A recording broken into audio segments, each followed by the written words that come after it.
Olá, tudo bem? Sou Silvio Andrade, Engenheiro Civil da SA Soluções de Engenharia, e neste vídeo eu vou falar sobre a laje protendida. Mas antes, vamos à nossa vinheta.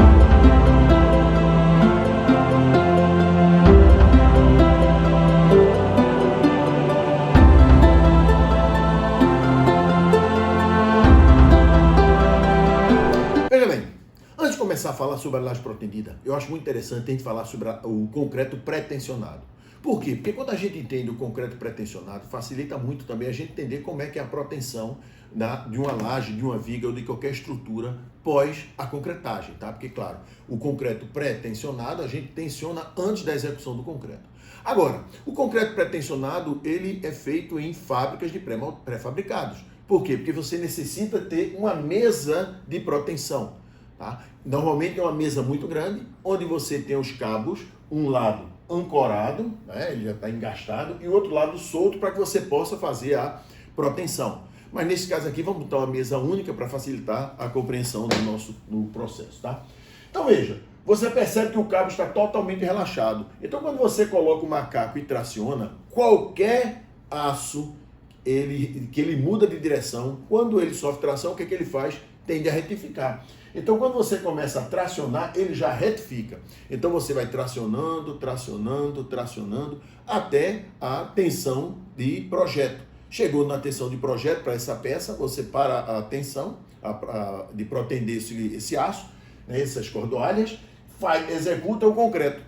Aí o que acontece? Você espera até o concreto ter a resistência necessária para suportar o quê? Para quando cortar as cordoalhas, que a cordoalha esticada ela tende a o quê? Voltar ao seu tamanho normal. Então, devido à aderência que ela tem ao concreto, ela começa a comprimir esse concreto. Então, ela começa a comprimir o concreto, reduzindo o tamanho, ou seja, ele aumenta a densidade do concreto, ele diminui fissuras, ele começa a comprimir esse concreto, aumentando sua resistência à compressão. Tá? Então, veja, no concreto pós-tensionado, né, que é o caso da laje, quem está falando, então imagina aqui uma laje, você tem os pilares, então você tem o gráfico do momento fletor. Então aqui você tem o momento máximo positivo e o momento máximo negativo. Então quando você vai armar as cordoalhas, você quer aumentar a resistência à tração desse concreto e devido ao encolhimento você também vai aumentar a resistência à compressão.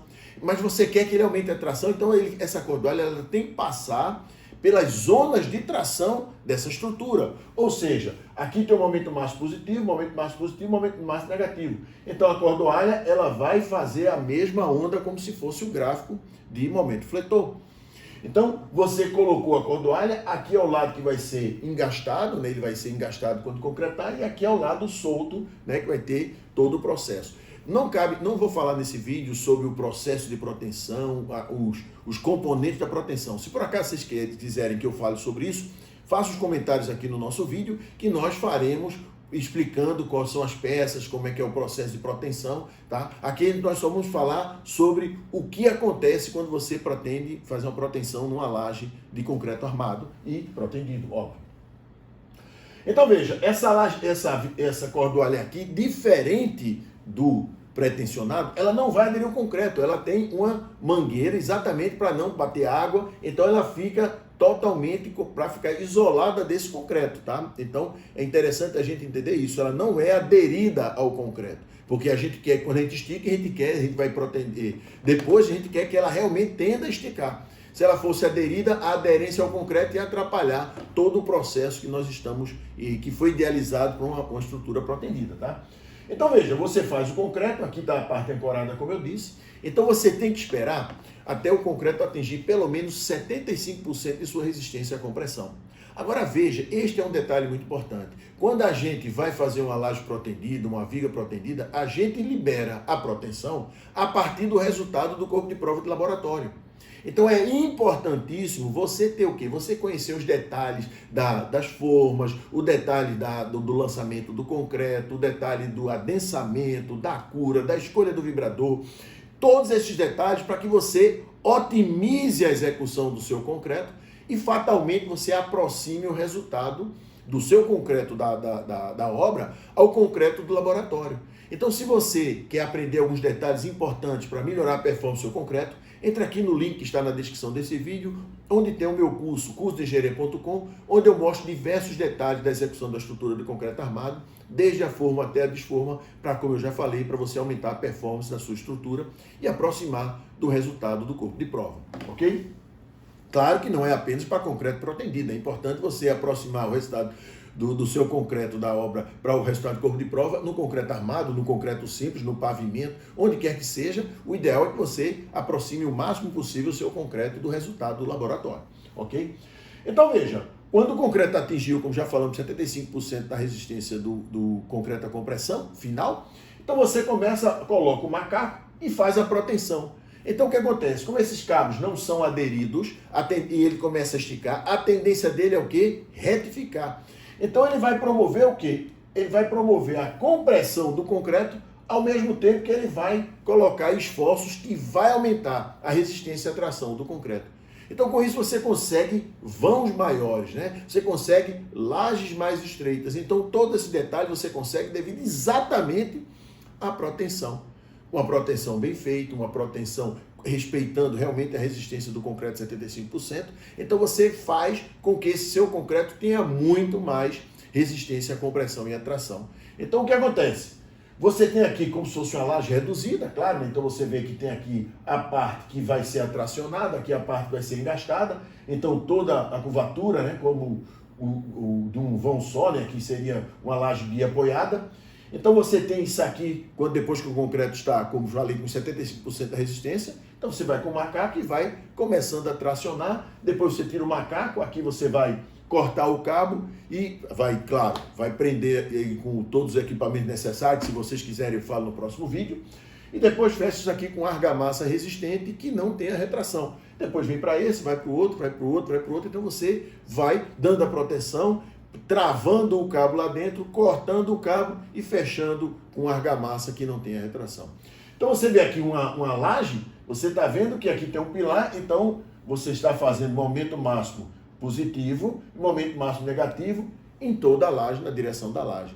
Então você vê que é uma coisa muito simples. Agora, você tem que entender que você tem que fazer este movimento. Se você também tiver uma distorção lateral na sua cordoalha, ela também vai tender a retificar e você vai ter uma tensão lateral. Então você vai reduzir a tensão, você vai dar a tensão como se fosse de projeto, só que você está tendo uma componente para cima ou para baixo, a depender se é aqui ou se é aqui, e também uma componente lateral. Então é importante que as cordoalhas estejam bem alinhadas e só realmente tenha a mudança de direção, né? A mudança dela de direção não, desculpe, a mudança de comportamento dela exatamente no sentido onde você quer aumentar a resistência à tração, ok?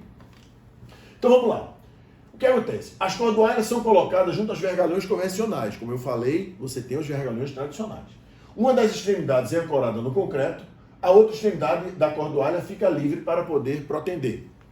A proteção é dada quando o concreto atinge 75% de sua resistência e o tensionamento com força de 80% da resistência à tração de um cabo, né? Então você tem que dar resistência à tração de um cabo, 80% dela é o tracionamento. E ao final a cordoalha ancorada, cortada e o vazio fechado com argamassa sem retração.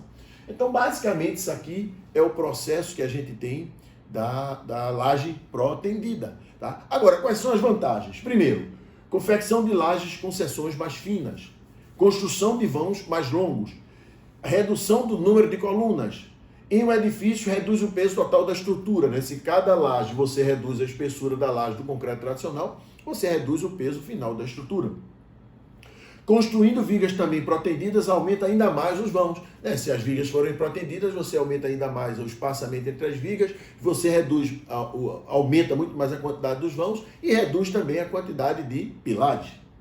Não promove nenhuma alteração no sistema de formas. Ela não gera nenhum incremento, porque quando ela começa a atuar no concreto, o concreto já tem resistência suficiente, já não está mais com as formas sobre ele. Então veja que é isso aí que é o processo da protendido de laje, tá? Espero que você tenha gostado. Se gostou, por gentileza, curta, compartilhe. Se não é cadastrado no canal, se cadastre, ajuda o canal a crescer. Ative o sininho, todas as vezes que um novo vídeo entrar, você será notificado. E tem o detalhe, se vocês querem que eu fale um pouco mais sobre o concreto protendido, quais são os equipamentos, como é o equipamento, quais são os componentes do concreto protendido, bota aqui nos comentários que eu farei o vídeo e postarei para vocês, ok? Então, aguardo você no próximo vídeo, um abraço e até lá.